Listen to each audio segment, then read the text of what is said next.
350,000 square kilometers of land in northern China and Xinjiang have turned into massive wounds in just 3 decades. One can notice how cracked earth, invading sands, and dried-up rivers replace the soil. This represents the collapse of a system that functioned in stability for thousands of years. But this is just the beginning. China has planted 66 billion trees in an ambitious attempt to hold back the advancing deserts. But the grassland's living roots were already gone. To save an ecosystem, sometimes trees are not enough.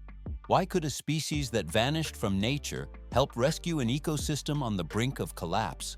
Strangely, the solution comes from an animal species that was once declared extinct in the wild.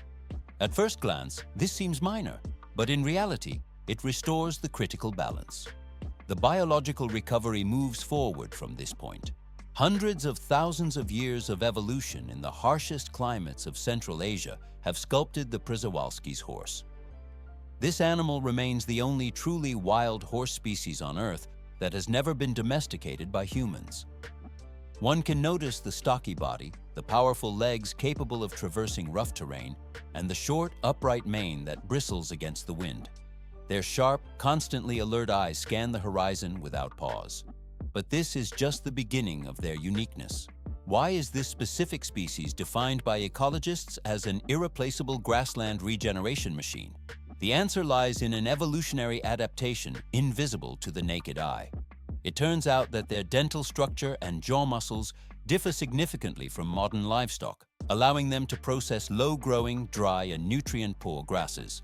One can observe that while domestic animals often pull plants out by the roots, these wild horses perform precise horizontal cutting of vegetation. This grazing method encourages the grasses to grow back denser and helps retain soil carbon more effectively than other herbivores. At first glance, it seems like simple feeding, but in reality, it is a complex mechanism for preserving the steppe ecosystem. Most livestock ignores this tough vegetation, leaving the ecosystem vulnerable. The process is only gaining momentum. Herds move continuously across the landscape according to a specific fractal pattern. It is visible how their paths create repeating bands of grazing pressure at multiple scales, ranging from a few meters to several kilometers. By grazing through horizontal cutting, they keep the steppe in a state of constant renewal. Long before trees were planted on a massive scale, it was these herds that kept the grasslands in constant motion. And this is not the limit of their influence. Because their manure and urine contain natural nitrogen and phosphorus, they create a living environment for soil microorganisms. This is the most critical link in the ecosystem that humans cannot reproduce even with advanced technology. And then, this entire natural cycle suddenly disappeared. 19th century records mark the beginning of a catastrophic decline for this species across the open plains. Why did the population vanish so rapidly? At first glance, it seemed like a natural fluctuation, but famine forced nomadic communities to turn hunting into a primary means of survival. Wild horses became easy targets, while the environment itself turned hostile due to expanding agricultural cultivation. Farmers cleared shrubs for firewood, and livestock caused severe overgrazing. One can notice how the wind grew stronger as the grassroots disappeared. But this is just the beginning. Sand spread outward, depleting groundwater until the soil lost its ability to retain moisture. It seems obvious that the grass would eventually regrow, but in reality, the land continued to degrade into a deadly feedback loop. The process is only gaining momentum. Domestic horses interbred with the wild population, stripping them of the genetic purity and specific traits required to survive. However, the final and most dangerous factor was habitat fragmentation.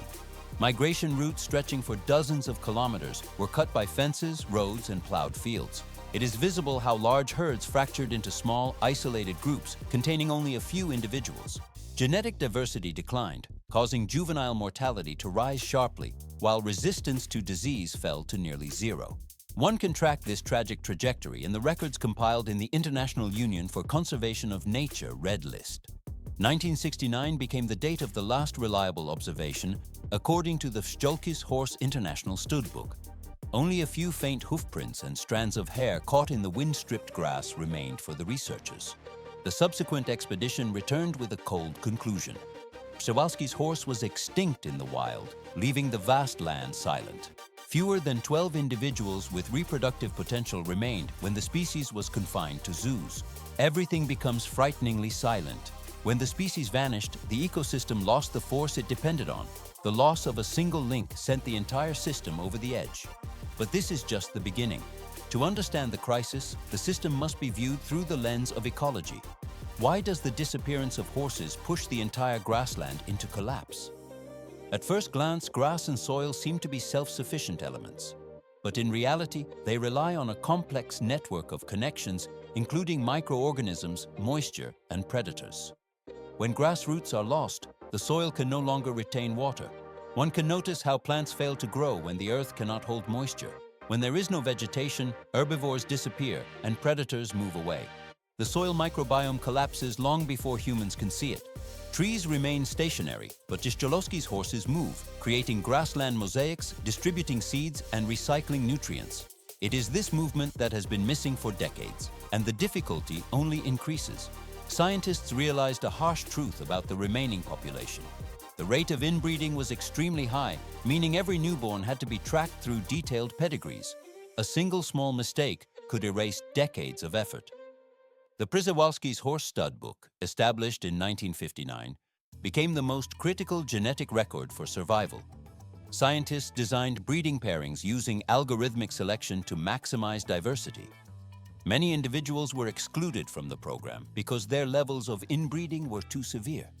These decisions were painful but necessary. The species moves forward from this critical bottleneck. 1986 marked the decision by China to attempt a restoration project no other country had dared to try. The plan involved returning the horse species to the Yunga Basin, one of the harshest environments on Earth. This land had been their homeland for thousands of years. Yet it is visible how the region was undergoing the fastest desertification. The decision carried enormous risk, as failure meant the collective efforts of the entire world would vanish.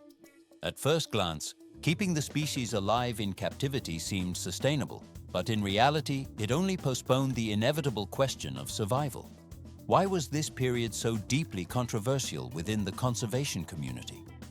Releasing animals with weakened genetics into the wild would mean death in the very first winter.